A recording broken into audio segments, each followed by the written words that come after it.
Welcome back, folks, to hashtag AskGSM here today for January 18, 2017, the third episode of the new year. And for the first time in, I believe, 4 or 5 months since SummerSlam weekend, we got a very special guest here on the show. Pussy!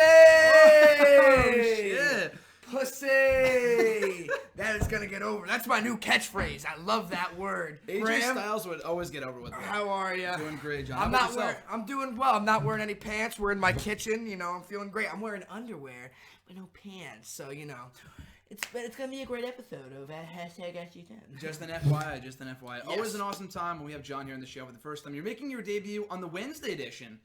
We moved to Wednesdays. We're on Wednesdays now. Yeah. What? No one told me. Wednesdays. I thought that it was Monday. That wasn't negotiated in my contract. I know. I should have let you know. I should have warned you about that. But we are fresh off watching SmackDown last night, which was pretty fucking lit. I will say so myself. The thing I have to say about SmackDown last night is less is more. We talked about it last night. 3 matches and maybe 4 or 5 segments around there. I think 6 in total. 6, so 3 matches, 3 segments. Really fucking standard shit right And every there, segment right? delivered. Yep, and it flew by. I remember 9:15. You're like, what? It's 9:15. Exactly. Yeah, it's fucking 9:15. So SmackDown, great stuff. Great stuff. We'll talk all about SmackDown, Raw, UK Tourney, everything else going on right now in WWE and beyond. But before we get started, guys, as always, if you want to send in a question, be sure to do so. Send them in on Tuesday nights, Tuesday during the day. You can send them in right after the video's up. Doesn't really matter. I will find them. If I like your comment, like your tweet, like your Facebook comment, whatever, that means it's in the video. So that being said, It's that easy. Just that easy, guys. As Apollo Crews would say, too easy, baby. Wow. Too easy. You don't even know who that guy is. I don't know who that guy is. I haven't seen him on TV in a long time. He's never on SmackDown. Who's Apollo Crews? But anyway, guys, if you want to send in a question, you can tweet me on the Twitter machine at WrestleRant with the hashtag AskGSM. Find me on Facebook at facebook.com/Graham.GSM.Matthews. Leave a comment I usually put up on the post I put up on Tuesday nights or on the wall itself.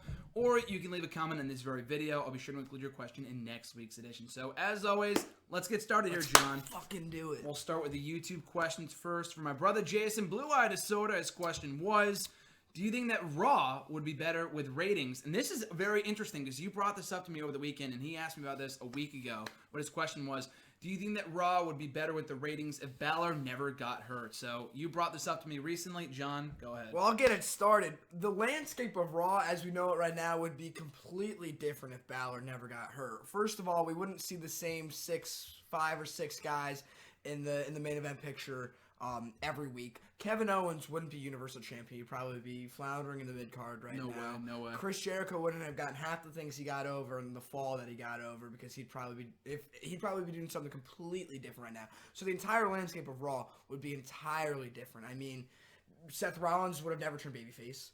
At least not when he did. At least not when he did, exactly. But the reason they turned him was obviously because they lost their top babyface in Finn Balor. Yep. So honestly, as crappy as Raw has been as of late, they're doing the best they can with what they've got. I'm sure, I doubt they ever have any long-term booking going on, but I'm sure a lot of their, long-term plans had Finn Balor involved when they drafted him, and what do you know? After he wins the strap, he gets hurt. So it's tough. It's a tough situation what they're doing. SmackDown hasn't had to deal with anything like that. I mean, imagine if AJ Styles got hurt the night after Backlash. True. Like that would be SmackDown wouldn't be what it is. Yeah. So Raw has been shitty, but you gotta give them credit for trying. So I will say that much. I do agree that Raw might be better with Balor around, in that I do feel some sympathy for him in the fact that they had all these plans with Balor. I heard the original plan was to do Balor and Owens coming out of SummerSlam. Maybe a rematch with Rollins, obviously. But a rematch with Owens, or a match with Owens, and then a triple threat with Owens and Jericho at Hell in the Cell. So Owens and Jericho might have still been a thing. They might have broken up by now. I do feel like, as I told you over the weekend, that they would have turned Rollins now. Like, not in August, obviously, as you said. We were talking about that. Like, why would Triple H come back and then disappear for 4 or 5 months? Exactly. That's stupid. We were talking about that on Saturday. And that Triple H came back in the last Raw of August to set up a Rollins feud, right? But we haven't seen him since. And it seems like, what the hell? But really, it was an audible, essentially. That whole match was an audible. So you're right in that had Balor stayed, had he been healthy, had he wrestled all through the autumn, Rollins would be turning babyface right around now to set up Triple H for Mania. Exactly. So maybe Raw's quality would be better. I don't know about ratings-wise. The Raw ratings have always been in the shitter. The fall seasons almost always suck. So I don't know if it would be that much better, like on par with SmackDown. But SmackDown has a limited roster too, people. Coming out of the draft, we were saying, wow, SmackDown might suck because they don't really have that many top stars. But they have more than made the most of who they have. On Raw, you have Rollins, Jericho, Owens, Cesaro, Zayn, all these other great athletes. I didn't even say Roman Reigns. Roman Reigns. I mean, Roman's up there. I mean, you have a lot of top stars in that show, and a lot of guys that I was excited to see on Raw, but they're not doing jack shit with a lot of these guys right now. A lot of guys I just don't care about. So we'll see what happens come WrestleMania season. His second question, though, do you actually think, and we've been arguing about this for a long time now, and I tell Jason every single time, it's happening. Do you actually think that John Cena will beat Ric Flair's title streak, and why? I think it's happening. It's only inevitable. I will say, I just put out an article today saying it should not happen at the Rumble. They should wait until Mania. But you know what's going to happen. Not only will he tie the streak. He would tie the streak at the Rumble. Will he beat Flair's streak? No, well, he also asked me originally, do you think that it's not even a streak. It's the record. Yeah. But he doesn't even think he's going to tie it. He's definitely going to tie it. He's John Cena. I know they think Ric Flair's a god, and he is in wrestling, but truth be told, he didn't win all 16 titles in WWE. No. He won one of those world titles. That 16 is like a made-up number anyway. I'm pretty sure he won more than that, according to various sources. But anyway, it's only inevitable. Not only will he tie it, he will break it. He could tie at the Rumble, lose it at Chamber, and then break the record at WrestleMania, which might even be better. So, but I think it's only inevitable, though. I've heard that Flair would be a fan of Cena breaking his. He said it on TV before, and I mean, why not? I mean, he's not going to say, "Oh, I don't want him to break it." Though. No, I mean, he wouldn't come out and say that. But as an old timer, which Ric Flair is. I mean, they might be a little more protective of their character and their legacy, but I mean, Ric Flair's been very cooperative. He's come back on Monday Night Raw for different stints and allowed the character of Ric Flair to progress on television. Whereas some guys, they hold their character to be very sacred. That's why it's just a thing that happens. And I haven't seen Ric Flair say like, oh well, I think 16 is unreasonable for Cena. He's fine with 15. I mean, Flair's been a fan of the idea, I'm pretty sure. And why not? Why not have... I mean, that's just money. Like, if WWE's in the business of, making money, bringing in revenue, Cena breaking Flair's, title record, who wouldn't pay to see that, right? With all the T-shirts that say 16-time champion. I mean, I don't know. That just seems like it would be dumb for WWE not to do it at this point. And, I mean, would it affect WWE in the long run? No. Who cares? It's not a decision that will make or break the company. I mean, what's another title run for John Cena? It's like, who cares? A lot of those reigns meant nothing. He held the belt for a day, a week, a month. Who fucking cares, people? Ric Flair is and always will be among one of the greatest wrestlers of all time in WWE, wrestling in general. So who cares if Cena breaks the record for this company? Doesn't even really matter. So I really don't care. I think he will break the record. He will tie it, at least the Rumble. I think he is winning the Rumble, and he will break it at some point.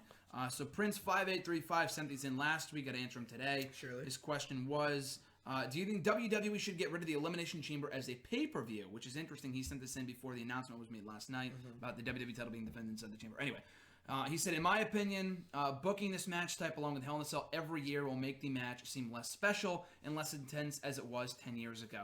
So the thing with the chamber was that when they announced that it was being brought back, honestly, people have been saying for months, bring back the chamber as a pay-per-view. Because the last time we had it, was a network special when Owens beat Cena a couple years ago. Yeah, in 2015. I am not a fan of the pay-per-view. I like the Elimination Chamber match, but I don't know why people always like the idea of the show. Because first of all, we have never had a great Elimination Chamber show, for the most part. We've had maybe 7 or 8 installments. Go watch them back on the network. Every single one, for the most part, fucking sucked. And a lot of those match stipulations, here's a fun fact for you. The world title has not changed hands inside the chamber since 2010.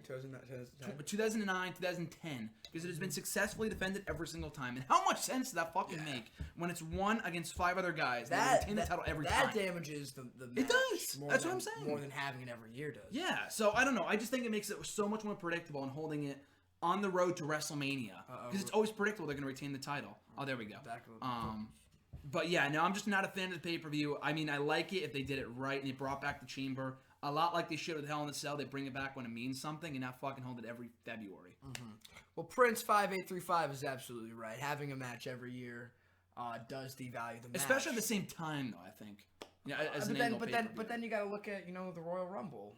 I mean, what you're saying applies But the to Royal Rumble's Rumble. different, though. I don't know. Because you're crowning a different winner every single year. I know what you mean. You can't... I mean, I guess you could hold the Rumble at various points, but the Hell in a Cell is different because you use the Hell in a Cell and Chamber to culminate different rivalries. I've been saying for a long time now, and you know this. I know you said that. This how much longer can this stuff last? I mean, yeah, they do the best they can to make each and every installment of the Rumble, of these different specialty type matches, as special as they can be. But the reason why professional wrestling is great is because it evolves. It's an evolutionary phenomena, and the fact that some of these matches aren't evolving. How much longer can they last? I mean, you can only watch the same type of match for so long. I get the Royal Rumble has a various amount of aspects, from the surprises to the different entrants. It's not like it's the same people every year since it was in 1988. It's not like Jim Duggan wins every year. But how much longer can this stuff last? I mean, there's never been, to my knowledge, a company running as long, a professional wrestling company that has been as successful as WWE for as long as it has been. So there's not really like a guideline that you can look at. It's like, this stuff works for like 20 years and then you got to move on. Like, this is like really uncharted territory. Like, the Royal Rumble is going to be 29 years old on Sunday, right? I think the 30. The 29th? I think it's the 30th. No, it's the 29th. 88? I'm pretty sure it was... No, well, it's 2017, but 88, if you count 88, it's the 30th anniversary. Not 30th anniversary, 30th installment of the Rumble. All right, so you get it. You know what I mean. This will be the 30th Rumble. Yes. How much longer can this? I know we're so off topic from your Elimination you're right. Chamber. Though you're right. It's same concept. Essentially, yes, having the Elimination Chamber, but they don't have it every year anymore. It's that. I mean, they will now, I guess. But there wasn't one in 2016. Thank God. Which gives us a little break, a little breath of fresh air from having it every year. I didn't like I still don't like the Hell in a Cell pay-per-view. No, I don't think anyone does. Because it's just it's fucking meaningless. The tame version of it really doesn't mean anything. No, yeah. And you hold 3 in the same night doesn't help either. No. So, yeah, that's a damaging ass concept. But I mean, here's the thing. If WWE can have a pay-per-view that will allow them to sell more Hell in a Cell structures at Toys R Us, they're going to have a pay-per-view that will allow them to sell more Hell in a Cell structures at Toys R Us. So it's part of the machine. I mean, with the Rumble, it's always been a draw, so that's not really my concern. I do agree with what you're saying, that they need to evolve, and I think maybe not change the Rumble. Like, I'm not saying add 40 people or add 50 or 60. I saw someone write about that, and I almost barked in my mouth because adding 60 people to a Rumble that I want to shoot myself in the head. That's fucking long. That's like a 2-hour match. And you cannot have a 2-hour long match. You joked about it earlier. You cannot have a 2-hour long match. Honestly, you can't have a 3-hour long Raw. But anyway, I don't know. I'm just not a fan. I think if you bring it back every once in a while, I think February pay-per-views aren't even necessary. When was the last February pay-per-view that was good? Because Fastlane sucks. Fastlane 2015. I really enjoyed. I thought it was alright. That Daniel Bryan Roman Reigns was a great main event. The overall show that was not Triple great. H Sting had their little confrontation. Randy Orton returned. That was a good show. I thought it was all right. You know what? At the time, I was entertained. You're a dick. That was a good show. I just think, by and large, February pay-per-views do not need to happen. Because you could have done any of that stuff on Raw. I agree that February pay-per-views don't need to happen. But in defense of the Elimination Chamber, I do like the concept. I do too, yeah. I mean, the concept of... You start with the Royal Rumble, then here's this big-ass obstacle you have to get through before you can get to WrestleMania. Now, it's tough because now you only got 5 weeks to... If there's a new champ in the Elimination Chamber, you only got 5 weeks to build up a rivalry for that. But let's say the Royal Rumble was held in December, and then the Elimination Chamber was held in January, and you had 2 months to... I like the idea of the Elimination Chamber being the last stop before WrestleMania. I don't like the idea of the last stop being only 5 weeks before WrestleMania. Yeah, no, just the timing doesn't work. And only 2 weeks after the Rumble, too. And I think if you used it to crown a new challenger, I like that. The title being defended, I'm just not a big fan, so we'll see. But his next question... This is interesting. You've played a lot more of the game than I have, but since WWE 2K17 was a major disappointment... What would you want in a WWE video game in order for you to buy it? So I get all the games. I try to play as much as I can. I'm not an avid gamer, so I can't really say. You play a lot more of the games. You were a big fan of the games for years. You always have been. So what's your 2 cents on Well, this? I'm not really in the know as far as this major disappointment 2K17 stuff. I mean, I got the game for Christmas, and I'm still playing it. I enjoy it right now. The thing with the thing I've noticed with these games, I mean, the last probably 6 or 7 installments of WWE has been the replay value is so low. Once right now, I'm like in the honeymoon phase with the game. Like I really enjoy it, but there's going to be a point where I'm going to get tired of playing my career mode or whatever, and then there's really no reason for me to continue to play. Now it's funny that you mentioned that because we literally have SmackDown vs. Raw 2007 going on in the other. You game. can hear the soundtrack I in know, the background. and I know we talk about this all the time, but you talk about replay value. We're still playing this game a decade later after it came out, 11 years after it came out. So. I didn't think that 2K7. Well, I don't think it was a huge disappointment because I'm still enjoying it. But obviously, I would like them to bring back General Manager mode. I think at this point it makes sense. It didn't make sense in years past. No. But now that the brand split's back, they only introduced the brand split months before the game came Yeah. out. So they were not going to do it at the last minute. No. They were already in development of the game. But maybe for next year. I think. I mean, if an updated, modern version of it. I mean, it's not going to be how old and generic that one is, but. It's something to the effect of what the WWE Universe mode is with General Manager mode. Mm-hmm. Because there's nothing worse than in WWE Universe mode, having to play it. It just takes, I don't want to play all the matches. It just takes so long to get from point A to point B. It's it takes a year to get to fucking Hell in a Cell. Exactly. So, but we're flying through it. We can do a year in 2 days, in SmackDown vs. Raw. 2 settings. Yeah, exactly. Yeah. So I mean, something as something as easy just to sit down and have that much fun, I think would be a great addition to the franchise. Just for me, I like the rosters. I mean, I think the addition of AJ Styles this year's game, since he debuted a year ago, has been amazing. I've been playing a lot of him. Kurt Angle, hopefully for the next game, I would play the shit out of that game if he's in the next game, and I think he will be now that he's going to the Hall of Fame. But a good roster for me is definitely a factor. His next question, how come they have never had Undertaker play mind games? Oh, how come they never have Undertaker play mind games with the people he's feuding with anymore? I am so glad they don't do that shit anymore. They did that stuff with Bray Wyatt. The caskets and the and the Druids and that shit. Yeah. I mean, it was cool 20 years ago, and I mean, it's cool when they bring it up every once in a while, but the whole Bray Wyatt feud I thought was just so stupid. I don't know. I'm just not. I think it's so hokey, people don't get behind it. No one buys it. That song's been sung before, it's a cool nostalgia thing. But I think the main reason why Taker doesn't do all of his old tricks anymore is because I think he's transcended the character a little bit. Yeah, no, he doesn't need to do it. I think he's become so big and so iconic that really just saying his name or putting him on TV is enough to get people excited for. You don't need to have the lightning and the fire and the brimstone. Just say Undertaker versus John Cena, and I'll pay money to see that. Yeah, take my money. I think with Taker, one of the greatest angles with Taker they've had in recent years was when he and Brock brawled on Raw. Yeah, there was no fucking hocus pocus about that shit. July 6th? It was right after Battleground. Something the 19th or 20th or something. Okay, It was one of those days. It was the day after Battleground. Nah. Same month, though. Same month. All right. 2015. So. No, that was... Oh, my... 2015 was my favorite year to be a wrestling fan. We talked all about that right here in the video blog a couple years ago. 2015 was awesome. No, people are going to shit on me. Because 2015 wasn't that good. It sucked. Authority was awful. I don't know. There's a difference between saying... I'm not saying 2015 was greater than the Attitude Era. It was better than the Attitude. I'm just saying we enjoyed it as wrestling fans. People. Yeah. Fuck you. And fuck Sheamus and Roman Reigns. Fuck yeah, that shit was trash. Okay, the year ended on a sour note, but overall, I thought the year was pretty good. If people are still arguing the greatness of WrestleMania 31 and the impact it's Fuck had, you. I'll fucking eat your ass. Shut up. 31 was amazing. Our next question comes from Mitch G. He's got a couple here. His first question was, would you agree that Nikki Cross's character is more of a lunatic than Dean Ambrose's? Yes, absolutely. John does not watch much of the NXT TV product, but I will say that Nikki Cross is great. She's a good worker. Well, I know you don't watch much of NXT. I'm such a fake fan. I know you don't watch much of NXT, but would you agree that Dean Ambrose, there was nothing lunatic about him whatsoever? No, other than when JBL saying, there's JBL hyping it up every I'm lunatic. Other than that, the wacky line. Stupid.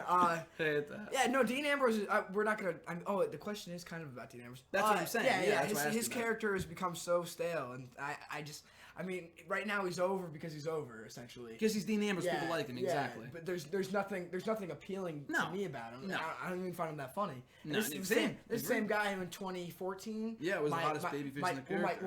My Twitter picture was Dean Ambrose, and my bio was Push Ambrose, right? Yeah, I remember. And now I want to slow it down. I don't know.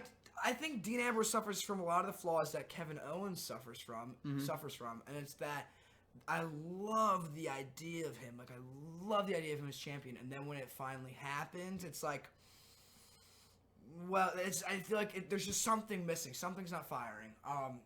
But like obviously Dean Ambrose has a great match. I think the only thing Dean Ambrose needs is a slight tweak in the character, and that's turning heel. That's all he needs to do. He can do the same shit he does, just be a dick. I think he could tune it up a little bit too. Turn it up just a bit as a heel. See, the thing about Dean Ambrose, and this is also what Kevin Owens suffers from, is that like I said, I love the idea of him, but then I can't take him seriously, right? So Dean Ambrose is like, does all this stupid ass like it's almost like cringe-worthy comedy. No, I agree. I don't enjoy like him trying to be funny, because then like I don't take him seriously, and then like he gets in the ring and does the flying push and like the turnaround clothesline and the dog. I don't know. Like I don't fully take Dean Ambrose seriously all the time. I think a heel turn would allow me to do that. I agree. But you got to switch AJ Styles. Yeah, I mean, I think maybe not right now just because we have so many heels on SmackDown, but at some point, I think the end game, we've always said, I think he is much more natural of a heel than he is as a babyface, and that's going to happen inevitably. His next question, fantasy booking here. After a few more months with the NXT Tag Team titles, DIY face Wolf and Fulton of Sanity at a TakeOver special where Ciampa turns on Gargano and joins Sanity, living up to his Psycho Killer moniker. Would you like to see this? You know what? I read that question, and I like that idea a lot. Because I think Ciampa could be a real, like, psycho competitor. Yeah. So I actually do not mind that. And Gargano could be a great, like, sympathetic babyface. Like, that match in fucking Brooklyn, dude, was insane. One of the best matches I've ever seen live. I actually prefer that match to the Toronto match. Do you really? Did I tell you that? Yeah, you told me that, yeah. I just thought, I don't know, I feel like I have this stigma. Like, when you know, oh my god, I'm going to get, like, heat. Are they going to win? No. But when you know, like, two teams are going to have a really good match together, like, when you know, like, you look at a card and be like, oh, it's going to be the match of the night. I hate when it's, like, they're, like, trying too hard, you know? Like, like, obviously, like, it's cool when some of that stuff is natural. Like, some of the stuff that Revival and DIY was doing was great. Like, just, like, the revert, like, the duck and the clothesline, like, the twin suplexes. Like, they're good at all that cheeky shit, and I love it. But, like, sometimes I hate being right in the fact that, like, oh, you look at Toronto, DIY Revival, it's going to be amazing. And it was a great match. Yeah. But sometimes I feel like they're trying too hard. Like, I'm such a bitch. I feel like they're trying too hard to be cute. Like, I feel like it's like, you're being just let it happen, yeah. Just be but, like, I feel like Brooklyn was spot on. It was. It was so good. Yeah. And the only thing I don't like about that's a great fucking angle.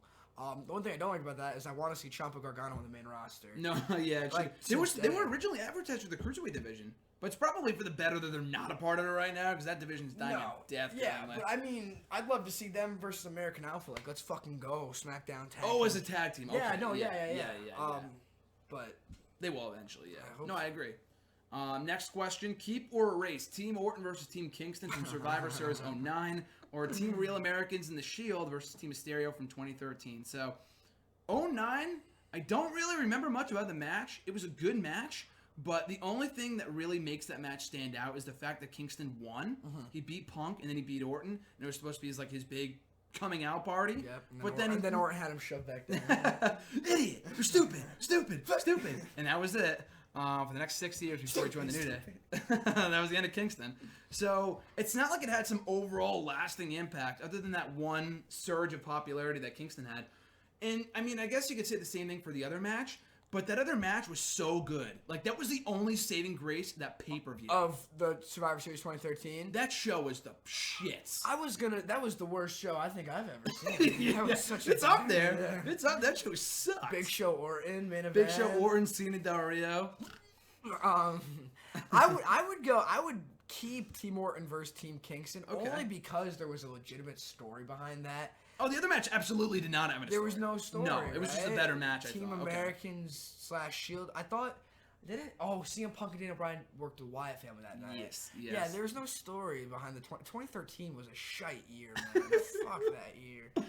Yeah, it sucked. So I'll keep Kingston and Orton. Also because I really like that angle with Orton and Kingston. Yeah, it was a good angle. I'll keep the other match just because without that match, that show it's still one of the worst pay-per-views of all time. But that was the only thing that made me say, well, this was worth going to Buffalo Wild Wings for. Other than that show is the drizzling shit. Keep or erase the Hart Dynasty or Kid and Cesaro's tag team. Easily Kid and Cesaro. Are you kidding me? The Hart Dynasty was great, but they never really got off the ground like, wow, what a hot tag team. Like, even when they were baby faces, they didn't do anything as tag team champions. And I know Kid and Cesaro were only together for a couple months, but it was just a natural tag team. It was great. It was so great. So would you keep them too? I would as well keep Kid and Cesaro. Only because the Hart Dynasty felt really forced. Kind of like how the Usos felt for a little bit. Just kind of like, oh, like fucking duh. Of course they're going to be tag team Very champions. generic, like, yeah. And, but no, Kid and Cesaro were great. I missed the fuck out of Tyson Kidd. I knew. And I'm still waiting for him to come back and do an angle with Cesaro. Like, comes back, thinks him and Cesaro's going to jump back right on the same page. And Cesaro's like, I got Sheamus, dog. Like, or I'm doing my own thing in singles, like, yeah. Fuck yourself, guy. And then, like, Tyson Kidd's like, he's like, oh, it's all good, man. Like, we're still friends. And then slowly costing him the match. Stab him in the back. And then finally, slow burning turns. Yeah, fuck me, right? The matches between Kid and Cesaro would be amazing. Oh, Yeah, my God. Incredible. As next question, should Tyson Kidd, speaking of whom, or Ted DiBiase have been the one to take the United States Championship from Daniel Bryan in 2011? They were both able to pin him on separate occasions leading up to the Royal Rumble and never received title shots after that, if I remember correctly. If you ask me, they were both wasted prior into even after the draft. So what would you say if you remember that time period when Daniel Bryan was U.S. champion? I don't remember what I had for breakfast this morning. Of course, 2011, great stuff. I wasn't. I'll be the first to say I wasn't a fan of Daniel Bryan until Team Hell No. So I wasn't really, and especially during 2011. This was late 2011 when SmackDown was early on. This was early 2011. Yeah. All right, so SmackDown still wasn't hot yet. SmackDown was that awful early 2011. It was pretty. What happened in early 2011? It was like Edge and Del Rio. Yeah, fuck that. Yo, that was when I was the closest to stopping watching wrestling. Yeah, it wasn't until the summer when SmackDown was when Ziggler won the title for like 2 hours. That was early 2011. Fuck that shit. That was it. So what was the question? Honestly, I was a big Ted DiBiase fan. I didn't like the fucking DiBiase posse shit. But I liked him as a face, but it was way too late. I thought it happened years after. You know what I thought? I thought when he was doing that program with Cody Rhodes, was that the same year? Yep. I thought he should have took the strap off Cody Rhodes for like a off night. the IC belt. But just for like a because after that he wasn't relevant anymore. Yeah. No, he was superstars bound. Yeah, after that he was pretty much released. He never did anything of note after that. No. But no, I agree. I think Tyson Kidd was good. After you're speaking of the Hart Dynasty, after they broke them up, they did nothing with either guy for a long time. Tyson Kidd went from feud to feud, tag team to tag team, did nothing with him. But I agree, Ted DiBiase, that was a star. Daniel Bryan, when you think about it, did not do a lot as U.S. champion. His match with Sheamus in Mania got kicked off the show. He ended up dropping the belt to Sheamus at WrestleMania 27. But he dropped the belt right before that. Sheamus sucked. Sheamus as King Sheamus was awful. The gimmick was terrible. So Sheamus was, and he dropped the belt a month later to Kofi Kingston anyway. So yeah, DiBiase, I don't think would have had any worse of a reign than Sheamus did. So yeah, I would have taken the title off DiBiase and given it to, or taken the title off Bryan, right? DiBiase. Give it to DiBiase. Emmanuel A, also from YouTube. Have you seen Xavier Woods' Up, Down, Down gaming channel? I just wanted to mention it for the recent FIFA soccer tournament they had. Everyone is supposed to have a nickname for themselves, and during the FIFA tourney, Rusev nicknamed himself Roman Reigns because Roman Reigns never loses. No, I'm not subscribed to the channel, but I heard nothing but good things about it. The New Day is great, but everyone they have on that channel, to me, after the videos I see, are instantly more likable than they are as characters. We'll just see. We'll just wait out Vince for you. McMahon's calling. 1 second. I'm not wearing pants, damn it. Shit! But, no, yeah, I've heard nothing but good things about the tourney. I think it's just great with everyone involved. They really come off as themselves, as natural human beings. I'm sure Rusev is really no different just because everything that I've heard about Rusev on that channel is just great. The guy is just naturally funny. Let's see if someone picks up. Not today! Damn it, I thought it was Vince McMahon calling us for our booking ideas. I guess not. But, yeah, no, Rusev always comes off in the channel, but that is pretty funny that he had that nickname, though. So any thoughts on that? I'm not subscribed to that channel either, because I'm not a big gamer. But, Neither am I, yeah. Rusev's funny as hell. That's the bottom line.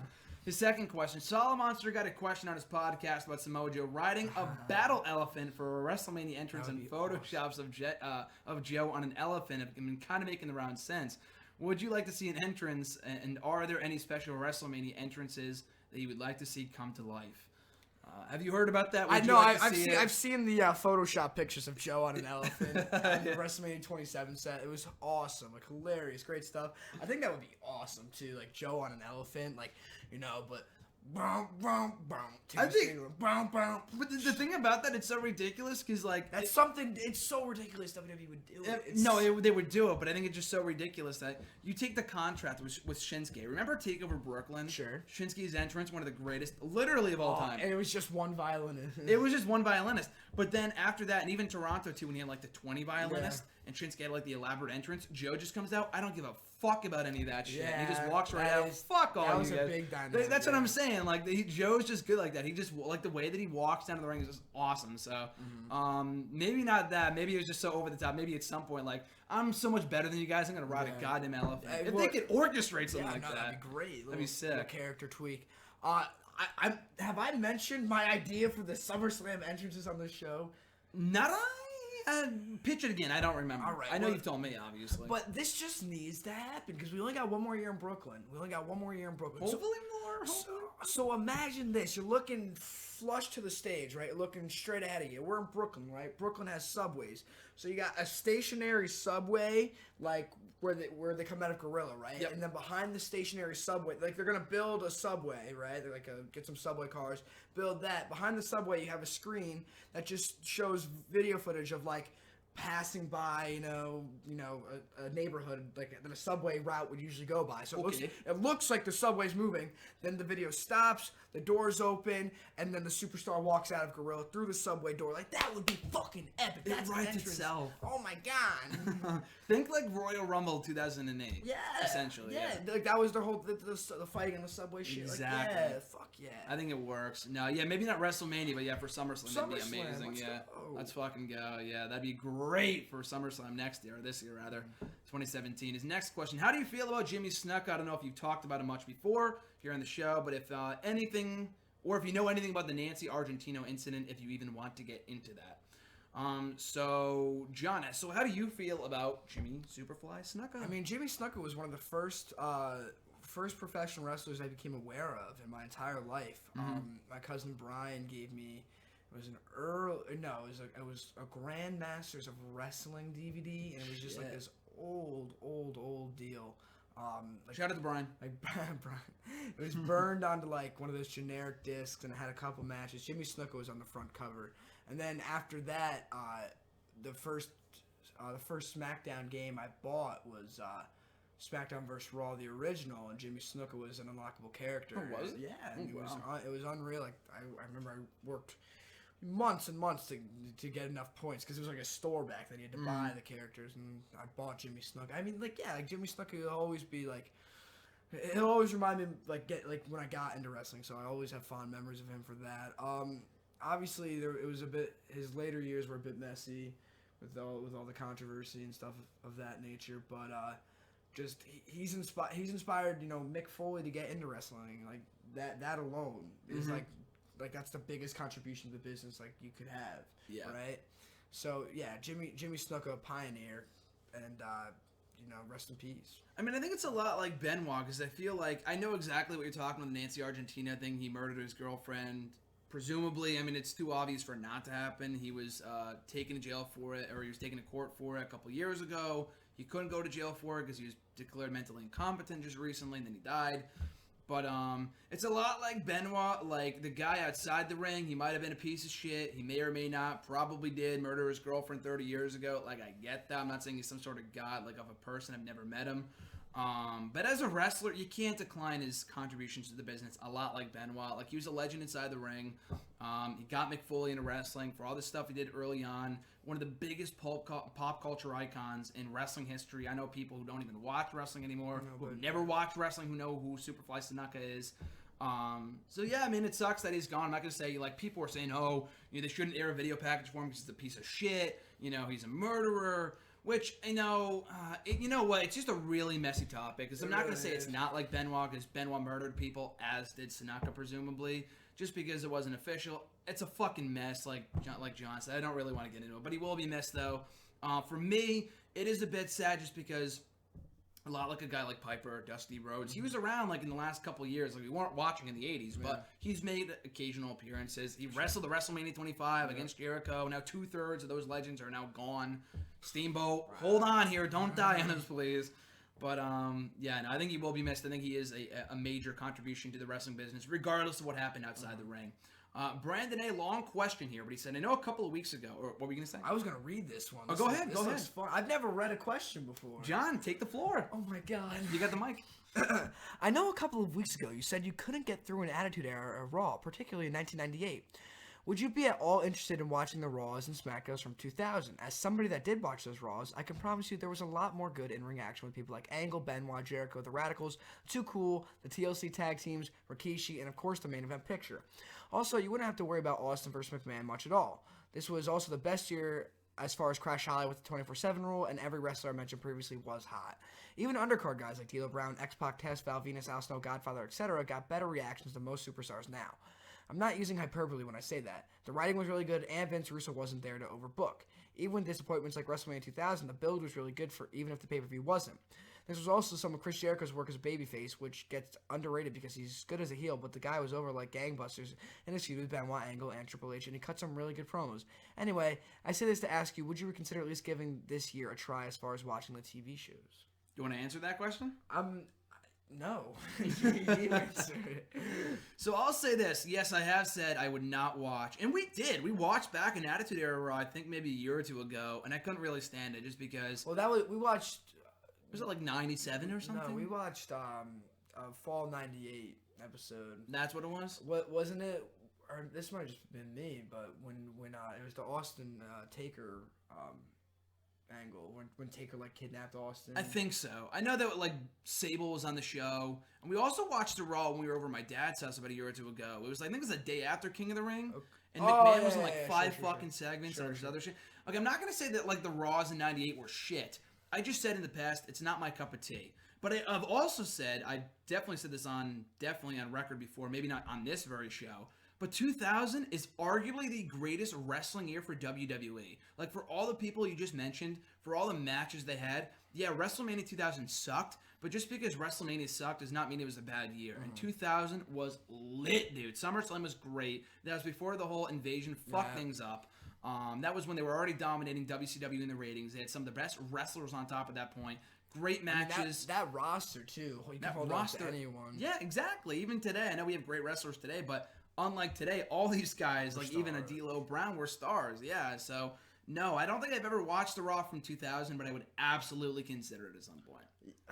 I mean, well, you see, I mean, I share the sentiments with you about the late Attitude Era stuff, like '99, right before the turn of the millennium. I mean, if like I've said it before on this, I believe in this platform, January 4th, 1999, for as much credit as that show gets for the Foley title change.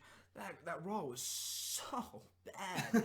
I couldn't take, like, I think one of the only, because the show was fucking filled with McMahon bullshit, right? McMahon was in 3 different segments. Shane and Kane were doing some weird shit. And, like, the match of the night before Foley even got out there was, like, Al Snow versus Road Dogg for the hardcore title. And and then it was so confusing from, like, a writing standpoint because DX was playing babyface, and then they turned heel on Shawn Michaels. They turned heel on Shawn Michaels because they allowed him to get beat up by the corporation outside. And then they go to the ring, and they're playing babyfaces for supporting Mick Foley as he fights The Rock in the WWE Championship. So it's shit like that just turns me off to, like, I'm not in it for the blood and the guts. I'm in it for the storytelling, like escapism and shit like that, right? I've seen a couple episodes of Raw from 2000 just from, like wandering through the Attitude Era, and I've never said anything bad about the 2000, the year of 2000. So that question wasn't really directed for me.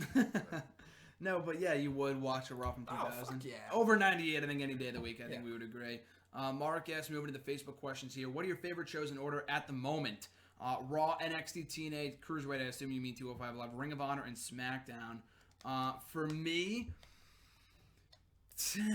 Raw's honestly under TNA. TNA, there's not much going on, and there was a point when they moved to Pop TV that you were watching for a while. Yeah, but there's just nothing stopped going on watching right before Matt Hardy got Final Deletion No, stuff. it was around Final Deletion, but it was like right before Matt got Jeff to turn. Okay. Like the zombie Jeff. Yeah, so like over the summer. Or yeah, so. that's when Okay. I stopped watching. Okay, so I would put Raw under TNA just because Raw, I know this week, in my opinion, I thought was better than it has been in a long time, but I do not look forward to Raw at all. I still haven't seen the end of Raw. We watched all of SmackDown. He has yet to watch all of Raw yet. I mean, I know it's only a half hour, but it's like that's really like Raw's that little of a priority. Like even on a Wednesday, 2 days after the fact. But yeah, to me, from least to most in terms of my favorite shows, it's Raw, TNA. 205 Alive has been good, but it's not like, oh man, I need to see it. Like I didn't watch it last night. I don't really have any desire to watch it. Like I need to watch it right now. But yeah, Raw, TNA, 205 Live, Ring of Honor is always usually pretty good. NXT is almost always usually pretty good. And SmackDown, the consistency and quality is amazing. So SmackDown is undoubtedly number one. Nothing else comes close. But NXT is always usually pretty good. Look forward to that. Ring of Honor too. But yeah, SmackDown's number one for me. So what's your favorite show? I can answer this in segments because I saw the first couple episodes of 205 Live. I'm not a Ring of Honor guy, and I'm no longer a TNA guy. NXT I watch. What happens is whenever there's a takeover, I'll watch a month of programming leading up because it's so easy to do that. It's like an hour, so digestible. Exactly. So I can before takeover, I can catch up with everything that's going on in like less than a day. So it's great. Yeah. I will say. The question was, what are your favorite shows at the moment? And I'm not saying what are the better shows, but I've always SmackDown is undoubtedly the best wrestling show. Favorite show, Raw though. But I've always been a Raw guy. I mean, if I had to choose like what show I wanted to watch to get my wrestling fill of the week, it would be Raw. I would complain about it, but I would still pick it because. I've just built such a loyalty to Monday Night Raw, obviously. But I agree, SmackDown is so good. But I feel like if you miss Raw, which I have, I can't even say that actually. The problem with Monday Night Raw is that it's gone with the wind fucking long. I can't do anything. He's just saying at the moment. At the moment. He's just saying at the moment. That's all. Well, then fuck me in the ass. All right, my bad. All right. Raw is my favorite wrestling show because I'm traditional like that. Like just going back to 2006 when I started watching, like fucking Raw was the tits. SmackDown was all right. I mean Finley. Oh, we're at the moment. Never mind. Raw is still my favorite show. I go Raw, SmackDown, NXT when I watch it. 205 Live. I gotta put ROH last because I've never seen an episode of ROH. Yeah. I'm so just fuck everyone follow me right now. I don't know what I'm talking about. It's not like a huge popular show. It is to me. Damn it. It is to me. You're missing everything if you don't watch Ring of Honor. All right, next question. But I sound like an idiot. No, I agree. Like I have not watched the last couple of episodes Raw live, and there was a time like I feel like I need to watch it right now, but I've just like been the last couple of shows I know of nothing as good as happened. Yeah. I'm not saying ever. I'm saying in a couple months from now it could be a lot better than it is right now. Well, can I come clean about something? Go ahead. I want to come clean about something. So confession show here. Going to the last episode of Raw I saw before I started my junior year at Hofstra was the August 29th edition. So Kevin Owens. That great show. And Kevin Owens wins the called you Universal right after that. Yeah, great show. And so then I get to school, and I have a cable plug, right? I never get around to plugging the cable in. So from August 29th to I would say sometime in mid-November. Wow. I didn't watch a single episode of Raw. Like, you didn't watch Raw? I didn't even Did watch. you even like find out what happened? I would go on Twitter the next day, well, yeah. and I would read your reviews and see if I missed anything huge. Yeah, and I never missed anything huge. No. I would say right after Survivor Series when I finally started watching Raw again. Yeah. But it's not because I was like, well, Raw sucks. I'm like, you just didn't get around to it. But the fact that I could have gotten around to it. But I never felt inspired to get around to it because Yeah. I didn't feel like I was missing anything. Yeah, exactly. Yeah, I'm not sitting there on a Monday saying, you know what, Raw's on right now? Fuck Raw. Like, I don't do that. Like, if Raw's going to be on and I'm there and I'm available, then I'm going to watch it. Yeah. But if I go to work or something and I have the option to either watch it that night or the next day, I'll probably watch the next day. Because nothing usually, as of right now, important is happening. Like, maybe after Mania, it'll be different. Sure. But right now, I completely agree. I don't blame you for that whatsoever. Next question. Could you see any of these guys ever turning face in the future? And if so, do you think it would work? Braun Strowman, Rusev, Baron Corbin. What do you think? Rusev, 100%. He's a money guy. He obviously can't be doing the same thing, but You can get over like Kurt Angle got over using No, comedy. I completely agree. Using comedy to get over, like that would be awesome. He's Baron Corbin's gonna be a heel for life, unless just the current act he's got now. There's no room for babyface. Way better as a heel. Yeah, out of the three you mentioned, I'd say Rusev has the best shot of getting over as a babyface. I agree. Corbin was the face in NXT. Didn't really work out. That's why he went heel. As a natural human being, he's himself. Yeah. He doesn't give a shit about anybody. And that's why the character works. He's awesome. I got to agree with Rusev, though. What is your opinion of the NXT Women's title match, the next NXT TakeOver, seeing there's only one face and 3 heels? Do you think the 3 heels deserve the title shot, and who will win overall? So is it Billie Kay, Ember Moon? Not Ember Moon. What? It's Billie Kay, Asuka, Peyton Royce, and that girl Nikki Cross. So I assume, which is great. I love the match because they're saving, I assume, Asuka and Ember for TakeOver Orlando, which as they should. No, I like the match. I'm fine with there being 3 heels because Asuka is so fucking dominant. Putting 3 heels against her makes sense. Yeah. They should be stacking the odds against the champion. Make it feel like, and she could not be pinned to lose her title. She's been undefeated, but she doesn't have to be pinned. So I like the match a lot. But yeah, who do I think will win? I think Asuka will win. Like I said, I think the money match is Asuka and Ember Moon. So any other thoughts on that? What was I gonna say? NXT is currently in the process of rebuilding their women's division. Yeah, I agree. They've had so many great names come through there, and right now there are a couple of unknowns going on. Asuka's running the division, right? Not even Asuka, everyone else. So right now they need to build these girls, which I imagine they will in this Fatal 4-Way match. Build these girls to a higher profile. But Ember Moon Asuka, sign me up. I'll watch that match. Agreed. Could not agree more. Next question, seeing that you have a lot of knowledge about Bobby Roode, does he have any big move from his past that he could use to surprise and beat Nakamura at the next NXT TakeOver? Say a finishing move fans of NXT have not seen already. No showing. No showing. That's exactly. The best move. Like he's saying like Kevin Owens, like a pop-up, like a swanton, which he had not used prior to John Cena, but like that kind of thing. I don't think so. The thing with Bobby Roode is that even in TNA, he never really had like a finisher. It's always been like an ambiguous kind of thing.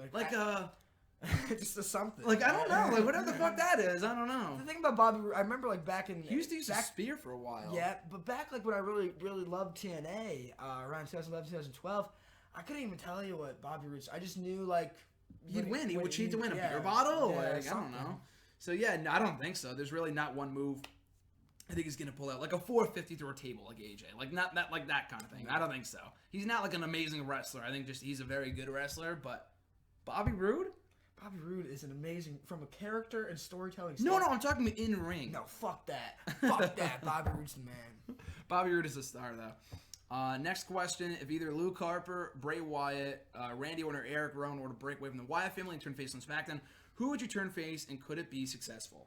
Who would you break away? You can't teach an old dog new tricks. We've been through this. We've tried this. We've tried to break up the Wyatt family, and where did that get us? It didn't get us very far. So obviously Randy Orton would be the right because he's an established star and doesn't need the Wyatt family. Eric Rowan and Luke Harper. I think Luke Harper could be successful on his own. They tried it before and it didn't work. I mean, not saying it would never work. I think if they fully committed to it, agreed. It could work out. Eric Rowan, he's got to show me something a little different. He tried the first time. He fucking sucks, people. I'm sorry. The bully, I don't like bullies or whatever. Yeah, whatever the fuck. That was the fucking Rubik's Cube. It was stupid. Didn't get over. He jobbed out in Superstars. Yeah. I think with Bray Wyatt, though, maybe not on his own, but I think he should be a babyface. He should have been a babyface 2 years ago. He was on Talking Smack last night. Was he? In and out of character a little bit. Ooh, gotta check that out. Talking Smack is great, by the way. He had his hair tied up, and he was still talking in riddles and shit. Yeah. But it was a lot. It wasn't like, I'm gonna fuck. Like the lights go out, and he's like, yeah. He was just like, yeah, man, there's tattoos from a fucking vacation over there. And fucking, yeah. That kind of thing, yeah. No, I think he could be great as a babyface.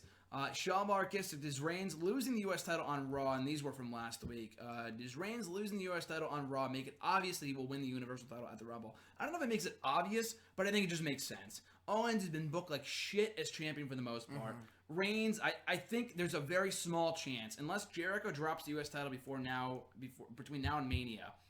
I thought they might do that match in Universal belt at Mania, but Jericho's U.S. champion. They'll probably do that match over that match at Mania, over that belt at Mania, and do Reigns versus someone else with the belt. So, now, I don't know if it's obvious, but I think he is pretty much winning, in my opinion. Kevin Owens has had a forgettable run as champ. And most people do, like Jericho did. Sure. So I'm not saying, because I love Kevin Owens so much. Agreed. I think, but it's obvious to say, without Chris Jericho at his side, this run would be It would be pretty disastrous. I can't disagree. So, I mean, I would put my money on Reigns taking the title away from Owens at the Rumble. I'm not saying that's a bad thing. I'm thinking that Ric Flair's first title reign was very, very forgettable. It wasn't until he beat Harley Race at 84? In Race for the 83, gold, Race right? for the Gold, Starrcade 83. Yeah. That was his second title reign where he really became the Nature Boy Ric Flair. Mm. So give Kevin Owens a second shot, but I think Reigns will take it off Agreed. at Rumble. Yeah, I do imagine Reigns will win the same night that Cena wins. I can't wait to see the internet explodes. Oh. Has Neville become a top heel in the WWE? He's not a top heel, but he's an amazing. He's a great heel. It's not like he's main eventing Raw or winning world titles and shit. He's the top heel in the division, not in the WWE, but he is a great heel. He is honestly, along with Braun Strowman right now, and I like Cesaro and Sheamus, but him and Strowman are the best thing going on Raw right now. And I fully believe that just because he's so His great. mic work is just So much. It makes no sense because his moveset, he is a natural babyface. Yeah, with all the moves he can do. Yeah, but as a heel, he's just so great. I don't know what it is. He's been booked a lot better as a heel than he ever was as a babyface. Exactly. Makes no sense. But Since they cut his name in half. Like yeah, great. Neville. Sorry, Adrian. Thoughts on bringing it to the table on WWE Network, John? I really liked it, and Graham will shit on it in 5 seconds. Fuck you! I really liked it. Fuck you! If not for, I mean, the content was whatever, but the format, they've been like. The last time we had something like this was fucking Todd Grisham on the WWE.com fucking having Lita call him Matt Hardy or whatever. Yeah, remember is that the TNA video? Have you seen that? Yeah, that shit. Bite this, right? Is that what it was going? We need an insider show. We've needed it for the longest time. Like, just people talking about, using insider terms, talking about the state of the business. And the fact that they haven't done 5 episodes like they did with Holy Foley, they get pissed. Like, I want more. I mean, obviously, there's not a lot of controversy you can talk about week by week.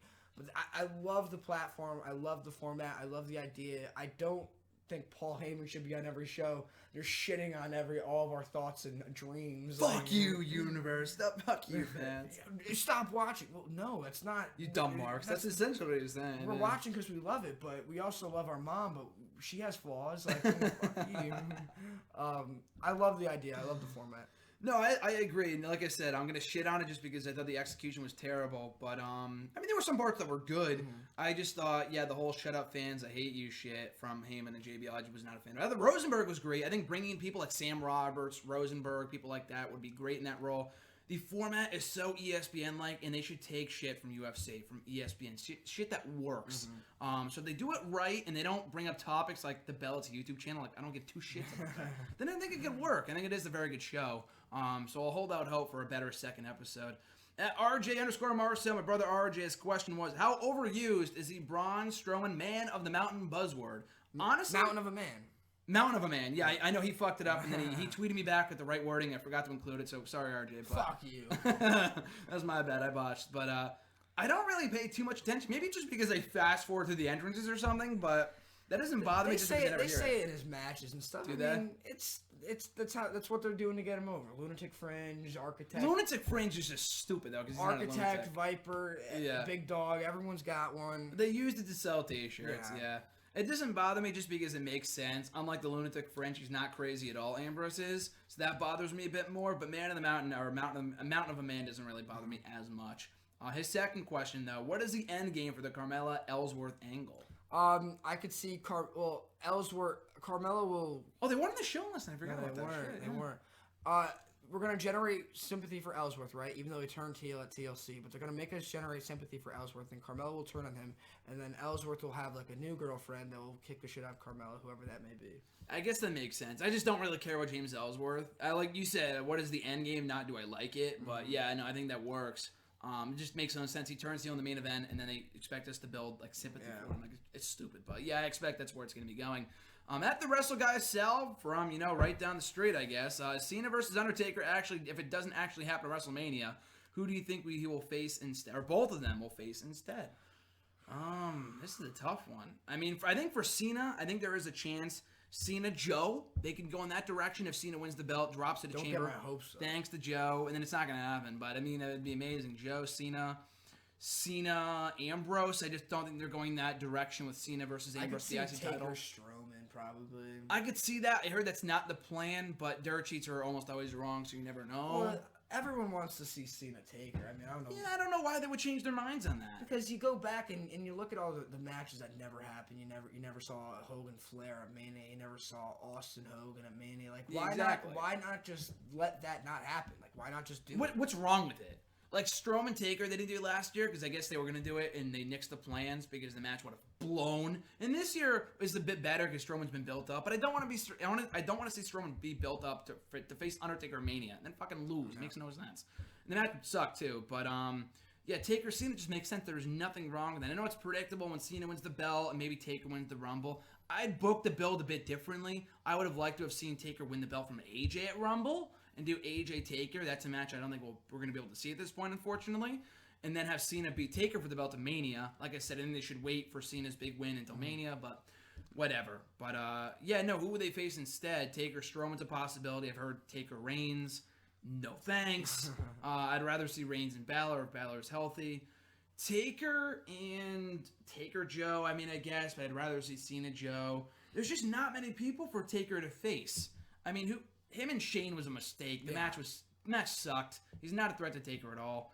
I don't know. I'm just not a fan. I think they need to do Cena Taker. There's really not many other good options, especially for Taker. I agree. Second question, will Braun Strowman have that typical, speaking of whom, have that typical big dominant man booking where once beaten he loses all his momentum? That's what they have to avoid. That's what they have to try and avoid because the foil to that is giving him more than one layer as a character. So right now all we know of him is as a big, strong, dominant man and who hasn't been pinned yet, I don't believe.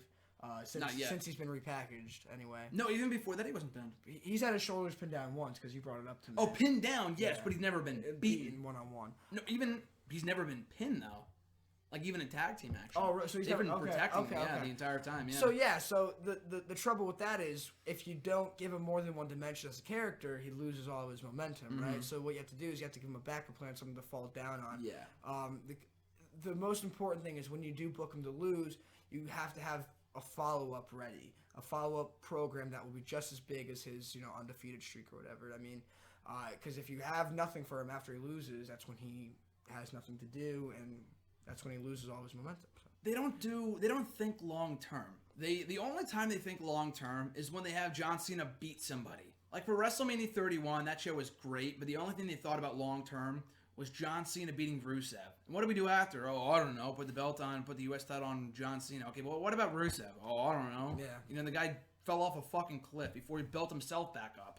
So, yeah, no, I feel like it will happen with him. I hope they don't. Like you said, they need to add another dimension to the character, give him something else to work with other than just being undefeated. Because that worked so well for for Vladimir Kozlov a couple years ago. Exactly. Kali, Umaga. The list goes on and on. They fell off a cliff. Goldberg, yeah, what a loser. Next question from at Mr. Singleton16. With WrestleMania 33 in Orlando where WrestleMania 24 was held, same arena too, do you think it will be better or worse? That's hard to say, but you know what? The expectations are not as high just because 32 sucked. I thought it was entertaining, but did it do anything to step forward the future, as I've said a million times? No. But with 24, though, if you're talking about meeting that show expectation-wise, meeting, in terms of being as good or even better, it's going to be hard. 24 I thought was a very underrated Mania. 24 was a very good WrestleMania. I thought it was great. I don't know. I think my expectations are a little bit higher because WrestleMania 32 I thought was so bad. But around 2008 when WrestleMania 24 happened, they were firing on all cylinders. WrestleMania 23 I thought was very good. Looking back, and at the time I hated Cena winning. Fuck you, Cena. But WrestleMania 24, great WrestleMania. I think WrestleMania 33 with the talent that they have, because back then it felt really kind of status quo. But now I see Cena, Orton, Edge, Taker, Shawn Michaels. Guys have been around for 10 years. Batista, so now I feel like we're in like a new kind of environment, a new or uncharted territory. So I'm really excited to see what happens. Yeah, they weren't really building new stars at that point, other than Punk winning Money in the Bank. What new star was born in that show? JBL? JBL beat Finlay. Oh, a new star. Retired a year later. Next question. With Mickie James returning on SmackDown, what do you expect from her? Will she actually do psycho things? Will fans boo? What do you say? I hope she goes back to like her 2006 Psycho days, because that'd be great in tandem with Alexa Bliss. That was her best run, I feel. Oh my god, yes. Because when you get to the Piggy James stuff in like 2010, like it's just awful. And that was when her character lost a lot of momentum. Yeah. I think she, in tandem with Alexa Bliss, her psycho stuff would be really cool. Getting fans to boo her will be hard. You're gonna have to do, because the thing is, I don't think Becky Lynch is a strong enough babyface to have Mickie James attack her and then get heat. Like I don't think it's gonna work. So you gotta find something, whether it be Nikki Bella or Mickie James attacking AJ Styles. I don't know, something to get her heat. Fuck you.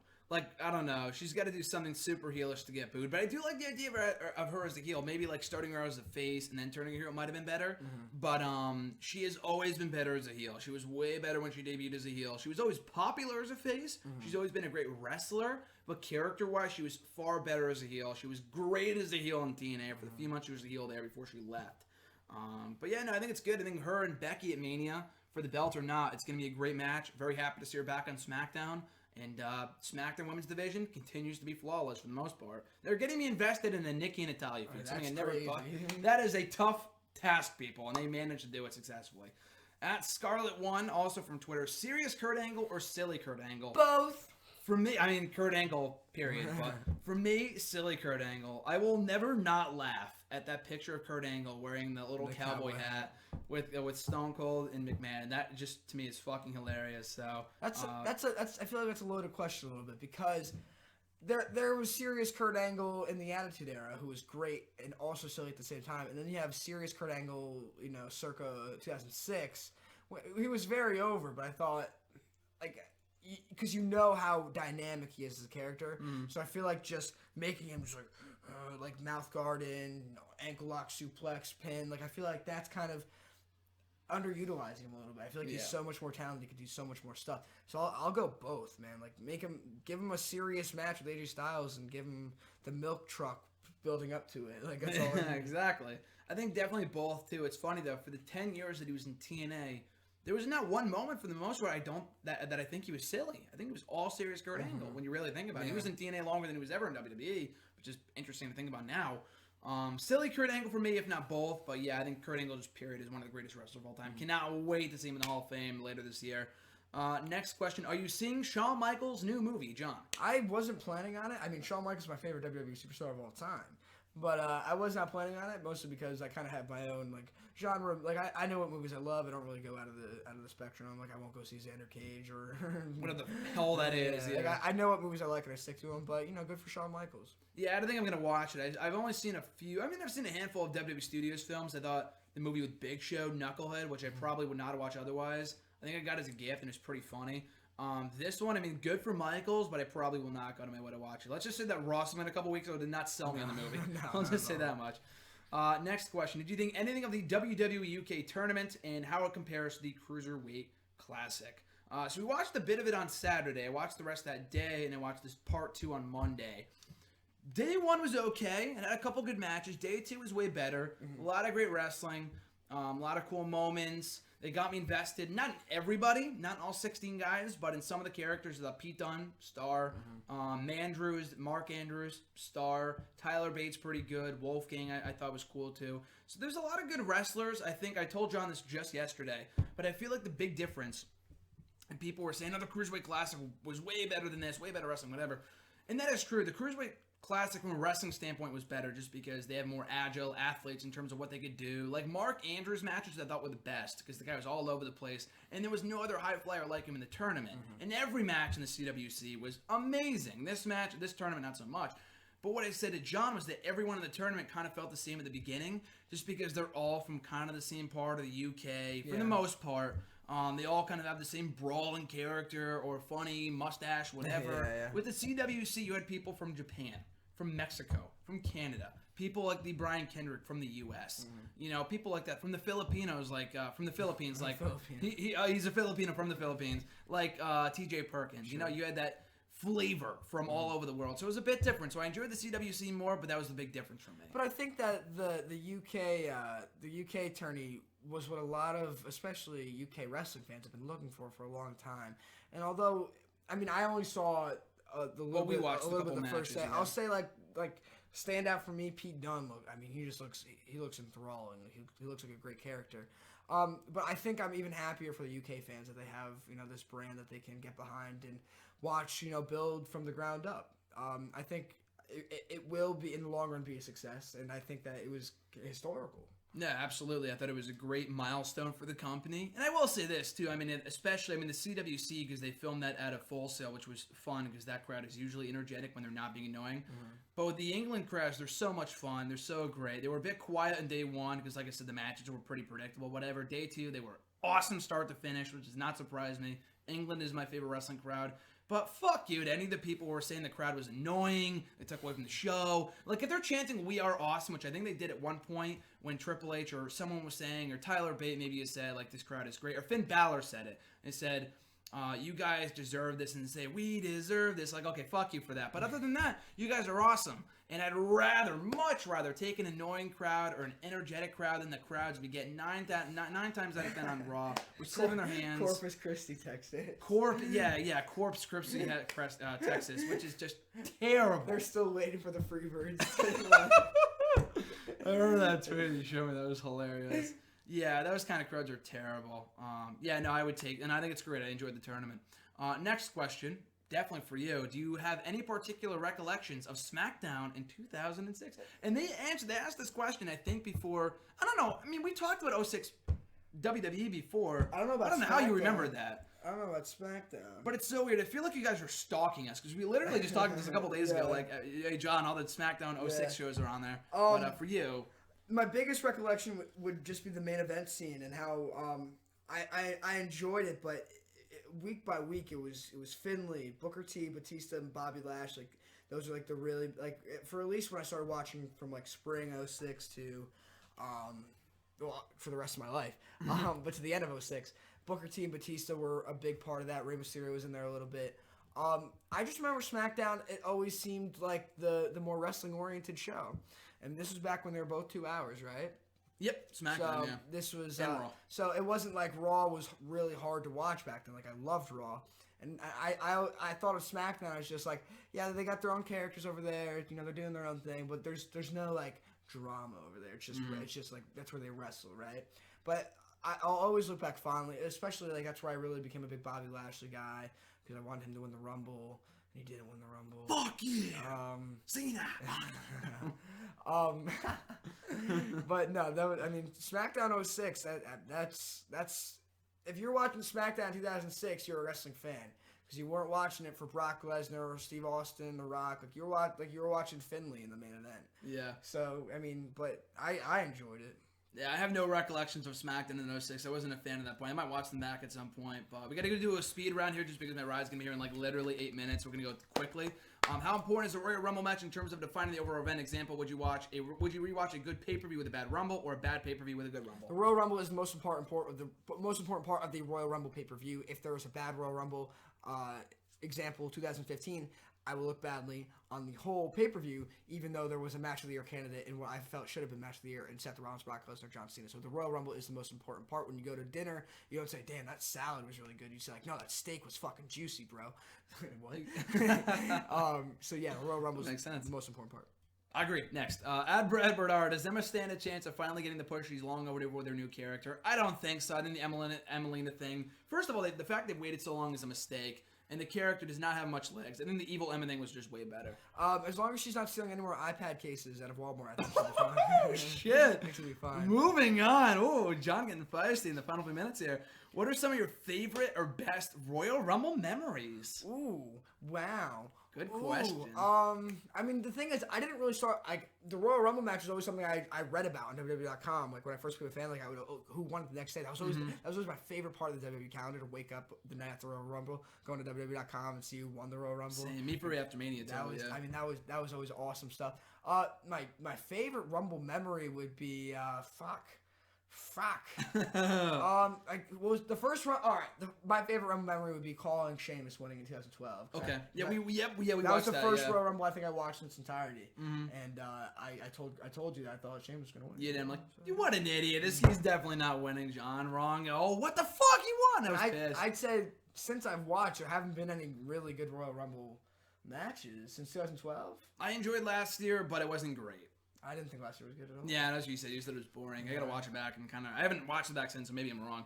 For me, first ever pay-per-view I bought, period, was Rumble 2010, so nothing will compare to me marking the fuck out when Edge came back that year. And 2011, I thought was good too. Not a great Rumble, but when Kevin Nash and Booker T came out, amazing. Long question, we'll do it in really quickly here. Do you think SmackDown's moniker as a land of opportunity is kind of undeserved at the moment, since they have many great talents who get very little opportunity, like Apollo Crews, Kurt Hawkins, Jack Swagger, Breezango, etc.? Also, despite being one of the most entertaining acts of mid-year in the company, they seemingly forgot about Heath Slater and Rhino halfway through their tag team title reign and haven't followed up much on their tension between the two after a fantastic segment between the two on Talking Smack a good few weeks ago. No, I think it really is a land of opportunity. They put the women in the main event. They put Ambrose and Miz in the main event. The main event guys in the main event. So it is a land of opportunity. Not everyone can be pushed, people. Not everyone's going to get a push. But yeah, there are other people like Slater and Rhino and a Cruz and so on and so forth they could be using better. Who cares about Jack Swagger? I think the reason why it's such a good land of opportunity is because you got to look at the time frame, right? So SmackDown's only 2 hours. That means you have the people who make it on the show are going to be doing something important, or they're going to look like a star if they do so, if they're booked the right way, right? So if you're a relatively unknown superstar and you make it on SmackDown and you make it in those 2 hours and you do something good, that's so much better for your career if you do a backstage run-in on Raw and people forget it the next day. So I'd say just in the very nature of the setup of SmackDown's 2-hour structure, it's a better opportunity to be featured on SmackDown than it is on Monday Night Raw. Absolutely. Like Heath Slater and Rhino would have never got over on Monday Night Raw. Exactly. Would have never gotten over. Since Alberto Del Rio was always an incredibly boring champion, in my opinion, and since he was really getting over at the time, not Del Rio, this other guy, do you think WWE should have put the world title on Christian at SummerSlam 2013? Honestly, yes, because Del Rio dropped the belt to Cena 2 months later anyway. No one gave a shit. So, yeah, Christian, one last run would have been cool. Didn't really matter, but yeah, I would have put the belt on. I mean, that was a great match, Del Rio, Christian, SummerSlam 2013. That was a great SummerSlam. That was an awesome SummerSlam, yeah. So I would have, yeah. Yeah, no, definitely. Del Rio, it's like a blemish in the WWE archives to me, especially because they paid him so much money to come back. They invested so much in that guy. In 2015 and did nothing with him. It's kind of like, well, fuck. What the fuck? What a waste. Much like they've been doing with countouts, you think fans in attendance at the Royal Rumble may yell 10 on every second in the countdown for some of the entrants in the match? The best way to avoid that is to have Ty Dillinger come out at 10 and they'll shut up immediately. That would be awesome. Do you think they'll do that though? They have to. They have to. Oh, yes, they have to. I would love 10. Who's gonna be number 10? 10. That'd be crazy. I don't really mind the whole 10 thing for countouts. It might get annoying for me down the line, but for right now, I don't really care. The crowd are having fun. They're not sitting their hands. Who gives a shit? Last question. Who is the most underused superstar in NXT out of Buddy Murphy, Oney Larkin, or Patrick Clark? Terrible gimmick aside. Is Patrick Clark doing the iconic thing? The Prince thing or whatever? Yeah, he's still doing that, yeah. Oh, my God. I love Patrick Clark just because I got behind him from Tough Enough. Was Buddy Murphy the Australian? Yeah. I thought he did pretty good when they were in Australia. They did, I agree. As a babyface, I think he'd be really good. I got to go with Oney Larkin, though, because the guy's great. Okay, I don't know who that is, so. Yeah, he's some indie guy, but he had a great match with Andrade Cien Almas recently. Fuck, okay. But for you, though, would it be Larkin or Clark? I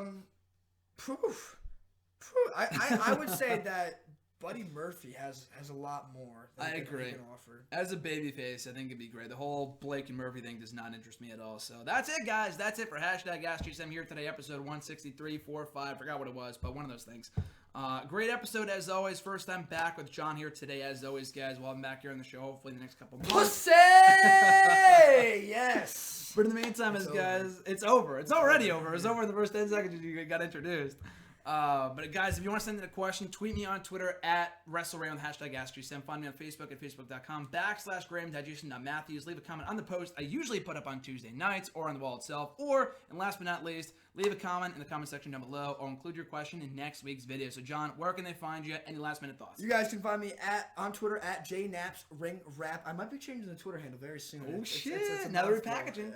I might be repackaging. And I also have a Royal Rumbles prediction article coming out very soon. So. Ooh, that is too sweet, folks. So, as always, guys, thanks for watching. Like, comment, share, and subscribe. Have an amazing week. From the bookings, have an awesome one. We'll catch you guys down the road. Pussy!